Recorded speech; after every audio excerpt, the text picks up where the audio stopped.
Product market fit is a journey. And whatever your assumptions are, you have to validate the assumptions, change them, iterate over them, pivot over them.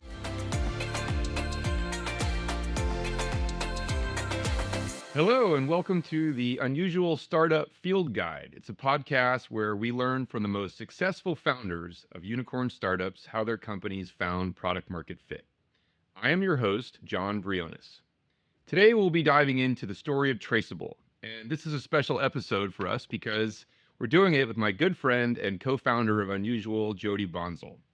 I've also been an early investor in all three of his unicorn companies. So I'm excited to have the chance to interview him today. Welcome, Jyoti.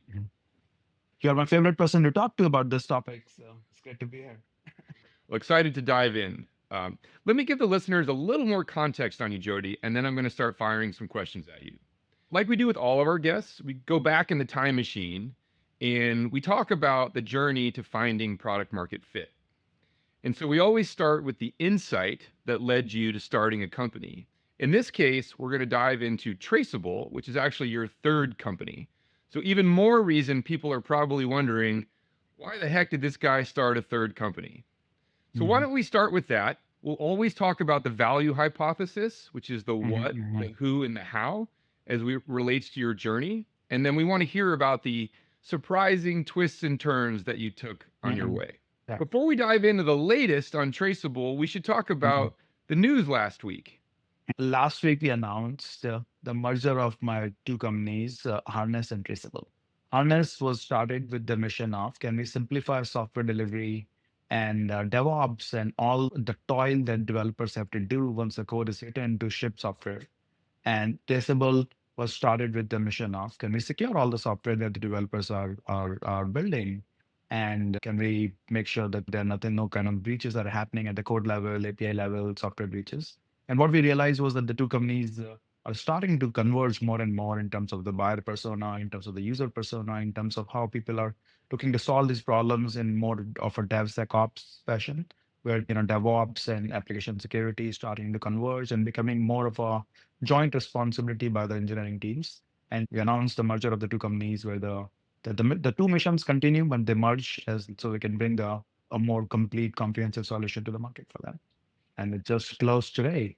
And we are excited to bring the two teams together. But if you go to your original question on why was it start, part of it is many people ask me, like, why were there two separate companies to begin with? And that's where some of the founding thesis and the why, who, what comes in, right?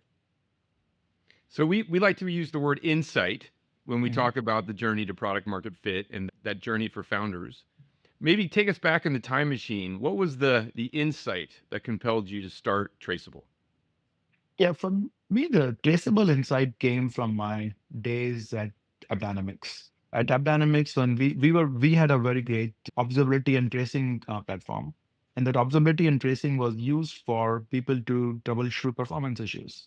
If you are building a software application, your performance slowdown or your performance outage, you would use the tracing observability technology to figure out the root cause and fix it. And many times the customers of AppDynamics will ask me this thing, that can I use a similar instrumentation, observability, tracing kind of techniques for securing my applications? Because can we understand what's happening in the applications and can we secure them? And that conversation will happen again and again. So it was very clear to me that there was a pain there, and I was interested and excited about solving that pain. And to me, the insight was that there is pain around a lot of pain around securing applications. The second insight was that the techniques that we are doing for performance monitoring and troubleshooting could be the inspiration for how our next generation of application security product could be built with similar kind of techniques for instrumentation, observability, tracing. And those two combination, that there's a pain and there is a unique way to solve this, and the pain is getting bigger and bigger, was the founding insight for it. And one of our favorite questions at Unusual is talking about the technical inflection that's bigger than even the company itself. So as you think about Traceable, what was the big technical inflection that was happening at the time that you saw as an opportunity? Yeah, the biggest technical inflection that was making it clear is this kind of a high emergence of microservices, serverless architectures, that everything connecting to APIs, either internally APIs or externally through APIs. That what is an application? The inflection a technical inflection was the definition of application is a bunch of things that are connected to APIs. And now, if you look from a security perspective, it becomes a massive challenge. Everything is there is so much at transit, like in what's coming in, what's going out, how you are interacting between different software systems internally, externally. And to me, the API economy or the explosion toward APIs was the technical inflection point, which, as we talk about, technical inflection points become the big drivers for what's your wedge to build a new generation of a business. Right. So without the change, there's seldom opportunity. So Uh, it's 2025 here today. We're sitting here in March. Take us uh, back. What year was it when you were thinking about this? And I've been thinking about it for a few years before that. About 2019, it was very clear to me the inflection point that was happening with APIs, the pain points around that was happening, all the conversations with customers I had over the years around the pain points on it. So in 2019 is when let's figure out. As an entrepreneur, you always start with when you have the insight, but you also start get high degree of conviction on the insight. That you have the conviction says someone has to solve this problem this way. The world is underserved without solving this problem. And if I don't solve it, someone else will do it. And that's when I started having dialogue with Sanjay, my co-founder, who was still at AppDynamics Cisco at that time, to join me, and we can start a company to solve this and at least to start experimenting it. It's a lot of people think because I started this was my third company and third successful company that became a unicorn. Everything would have been smooth this time. Oh, I'll find all my insights will be right, all the assumptions will be right, everything will be like a straight, smooth line. It doesn't work like that. It's the whether it's your first company or second company or third company, product market fit is a journey, and whatever your assumptions are, you have to validate the assumptions, change them, iterate over them, pivot over them, and we had to go through that journey as well. So if you don't mind, let's talk a little bit about that, right? So when we use the term product market fit, we often talk about the value hypothesis. And the value Mm, hypothesis has three pieces. The what, meaning what's the solution and how are you going to package it? mm, What's the thing you're going to build? The mm, who is that desperate user or that segmentation of the market that you're going to go after. And then the mm, how, which is how are you eventually going to price and distribute the product. So if it's yeah, okay, yeah, I'd like to walk through each of these as it relates sure. to Traceable because Mm, as you point out, I remember talking to you about some of the assumptions that you originally had for these things didn't exactly go according to mm, plan. And I think that's mm, really important for the listeners to understand mm, that mm, even on your mm, third time, it's still an mm, iterative, experimental experience. So let's start mm. with the what was the original what that you were going to build when it came to Traceable? Yeah, yeah. The what was because a lot of it was inspired by my previous experience and Sanjay's previous experience at AppDynamics, that it was the ability to instrument and watch inside applications to bring this next generation of application security with API security as the technical inflection point. That was the what we thought we would do. What we realized was that it wasn't the right what, and I'll go into that. Is we are biased because that's what was very successful for us from the performance monitoring world, the ability to instrument and watch the applications completely from inside by watching the runtimes of Java programming language or .NET or PHP or Node, JS and all that. And that's the technology we started building. That is the what, that is the product that we can instrument and watch your applications and APIs and secure them by doing that. And when we started having the customer discovery and the customer dialogue and started to sell it, we build many of those techniques as well. What we realized was that's not enough. For the security folks, the friction of instrumenting and watching the applications could be much higher than the value right away. It's you need to you, it's the and that's the it also when you start breaking the problem of what does securing an application mean, what does securing an API mean, we also realized that we started with you got the securing mean you need to protect them, that a hacker is trying to hack an API, you have to protect it. What we realize is like the market is still not fully there. In people's terminology, what they think is securing means first understanding what is going on. Before they even think about protecting it, say, I don't even know what to protect. I don't even know how many APIs are there. I don't even know what developers have built out over time. We don't even know who uses what. So the first stage of security is protecting them. Is just understanding what the APIs are and like a discovery and catalog and understanding the risk around it. The second stage is testing them. Can you test and find the vulnerabilities and fix them like a bit more proactively? And then the third stage is you are protecting them in runtime. So we started with our understanding that securing means protection, like how secure something without stopping the hackers. But it's a journey there. And what turned out to be that our technology approach, that you go and instrument these applications and code from inside, is too heavyweight for the first phase, which is discovery and catalog. So there was a disconnect in and that we realized, and we realized that we need to change our technology approach and augment our technology approach. That is not just about, we need to bring a lighter weight approach for the discovery and testing that doesn't require people to instrument and the effort that people need to do. Easy way to plug it into their applications so that discovery and cataloging can be done in hours and without much work involved from the engineering teams, etc. So that was definitely the evolution of what we thought the what would be and how we have to go through. The what became like it's a three-pronged journey for a customer, and the technology that we are building and the technology approach that we thought wasn't the perfect fit for it. So let me paraphrase, if you don't mind. You were right that APIs were an issue for people. So the technical Mhm. inflection wasn't incorrect. Mhm. What you were, I think, ahead of the market on was the need to secure those APIs. Problem one wasn't securing them. Problem one was understanding what APIs people had and how they were getting Mhm. used. So you had to think a little differently about the initial solution for the product. Yeah. You talked about speaking to customers, which Mhm. brings us to the who. Mhm. So you had an initial insight about who might Mhm. be most desperate. That's the word we like to Mhm. use at Unusual, because Mhm. only desperate Mhm. people buy from startups. Can Mhm. you talk a little bit about that customer discovery process and who Mhm. you spoke to and what you learned in terms of who Um, might be desperate for it and who maybe wasn't that you thought would mhm. be? Mhm. Yeah. So the assumption that we had for who when we started was that this will be mid-sized companies who are completely born in the cloud, API first, highly modern cloud native architectures. Mm. And that would be the who it intuitively made sense. That's what the assumption we started with. The good thing is, as we teach in Unusual, we got to validate the assumptions in the customer discovery process. And I would say that is the Traceable team. We did a good job at it. And also thanks to the Unusual Academy and the Unusual Founder Services, the team was embedded with us in going through that process. And it was so our thesis was that the who is these fast moving, smaller, mid-sized teams, maybe 300 developers, 500 developers, fintech, health tech, insurance tech, as the initial starting point with the most desperate pain before we go into enterprise. And in these teams, the persona of application security and software engineering is converged together.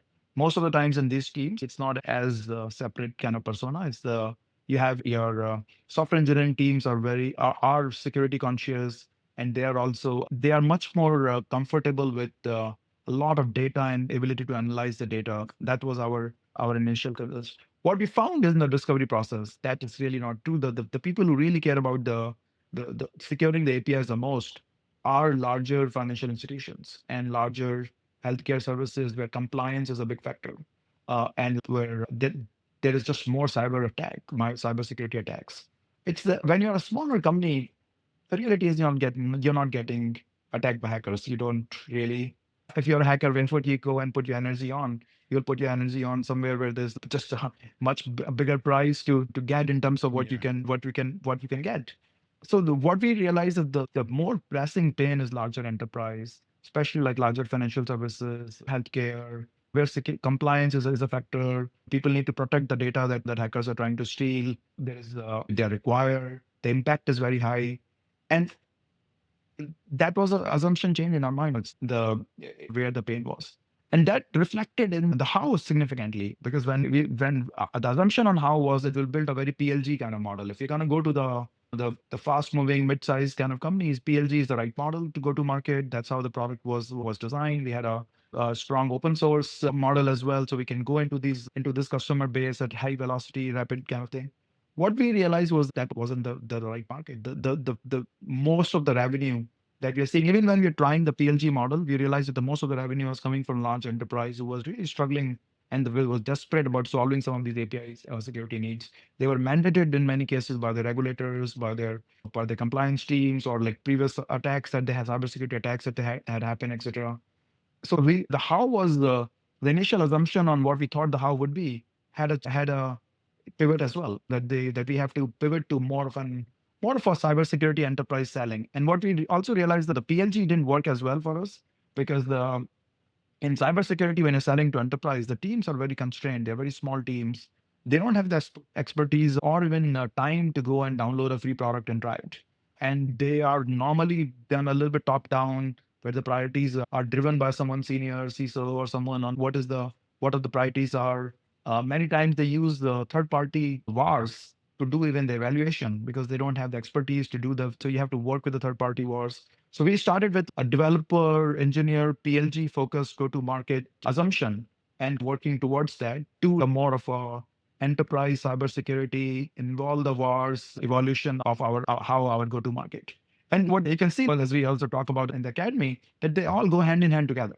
Like the what, the who, the how. Once the who starts to change, the how has had to change. From the if we didn't adapt that and adjust that, the business wouldn't have worked. Right? So let me get this straight. It's your third company. You've built two prior unicorn companies, and you got the what, the who, and the how at least partially wrong to start. Mm-hmm. The what you thought you had to secure, it turns out people just needed discovery. The who you thought it was mid market, it turns out the consequences were much more severe for larger companies, so you went after that.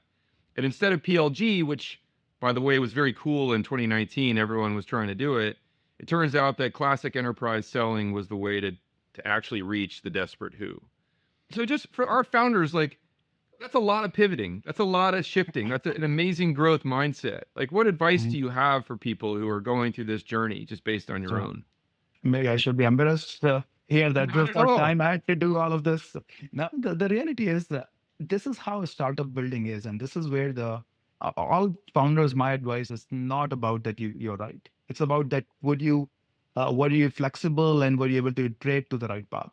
There is no. We are lucky on a few things that we are right on our assumptions, and maybe we'll eventually be right. So many of those assumptions that we had, like 3 years from now, 2 years from now, and they're starting to like what we saw in 2019, 2020 and versus even today they are starting to change like the what we, yeah, but you have to be have the flexibility to iterate and adapt and change and there is no shame in it. My advice to founders is that is your number one strength. If you can build as a company as founders, find your path, adapt, change, pivot, and be very brutally honest about the assumptions, because if you're not, then you're holding to assumptions that just are not working. At some point your business is not going to survive. In these pivots that you did, you talked about customer discovery and lots of conversations. Is that work that you delegated to someone else, your co-founder, a sales? Like, how did you actually uncover and then come to these realizations? It's a combination. I like to spend a lot of time on customer discovery personally myself. I've done, I would say, at least 100 calls there where I was directly on the calls myself, hearing, listening, having this conversation. But my co-founder Sanjay, he led many of these and many and even more. We started to get some help from a salesperson to help with the meetings. The unusual founder services was a key element to it as well. Where to set up some of these customer meetings. And I always talk about you don't want to spend most of your customer discovery on warm leads or warm intros or friendlies.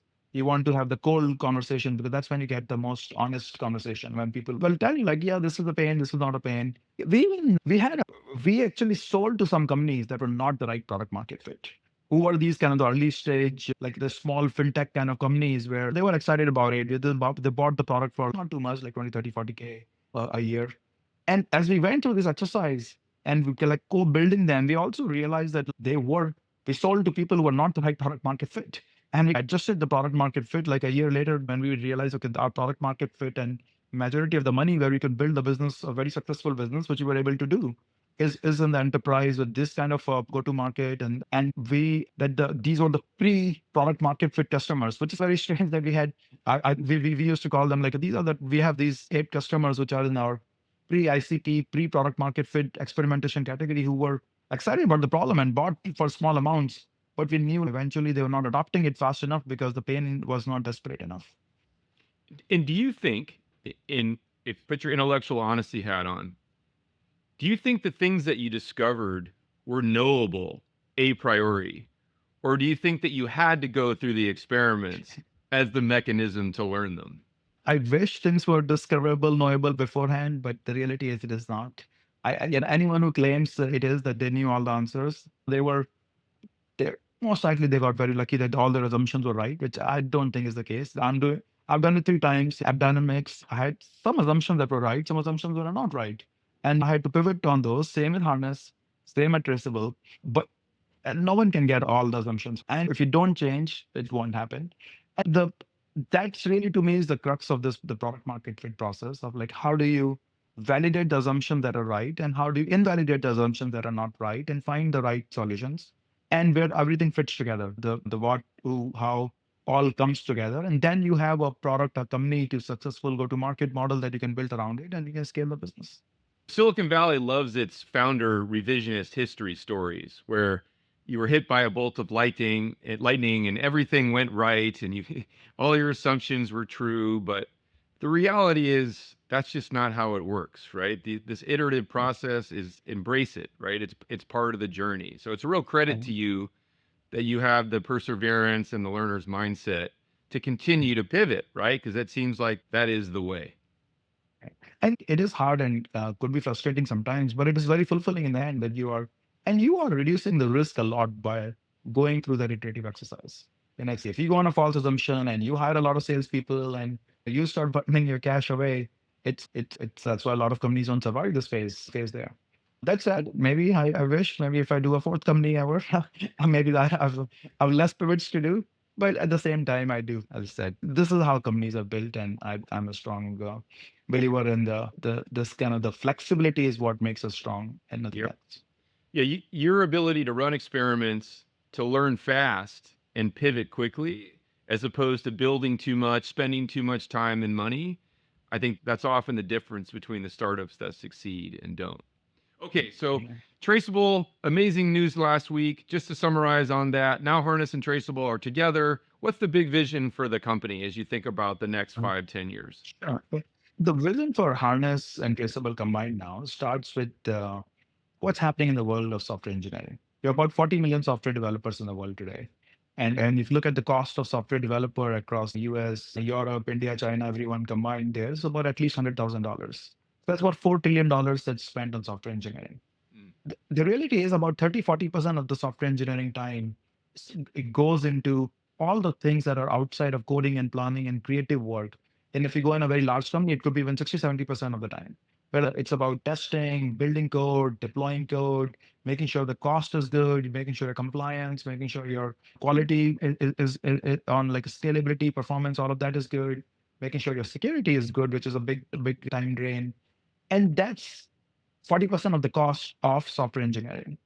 And if you now you look at AI coming in is significantly increasing what could be done with software engineering. The amount of code that's being written is going to go 2x, 3x, 4x, 5x because the productivity gain that the software engineer is gonna have.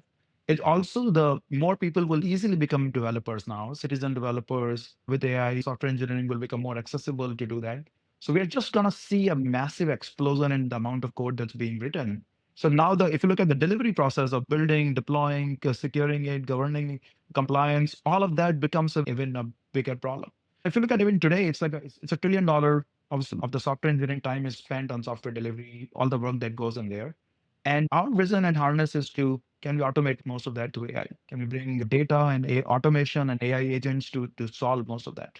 A lot of people don't think of Harness as an AI company because we started before ChatGPT. It's like when Harness was launched in 27, this was 2017, end of 2017 in the market. The headline in press was Harness brings artificial intelligence to continuous delivery. This was 2017. So we have been building AI-based systems for DevOps since then. Not LLMs at that time, but we were at the forefront of bringing AI to DevOps. How we get the deployment validation automatically. How do we do speed up your builds? How do we speed up your tests when you launch our CI? How do you do cost management? All kind of things we've been at the forefront of AI, and now we are taking all of that, and we are becoming the agentic AI platform for all the software delivery use cases, whether it's DevOps, FinOps, application security, quality, reliability, deployments, builds, all the grunt work that the developers have to do, but they don't want to do. It's the and it's and of course there's a lot of exciting work happening on the AI helping with coding. And I always talk about AI helping with coding is amazing. But what about that's the actually coding is the interesting work that the developers like to do.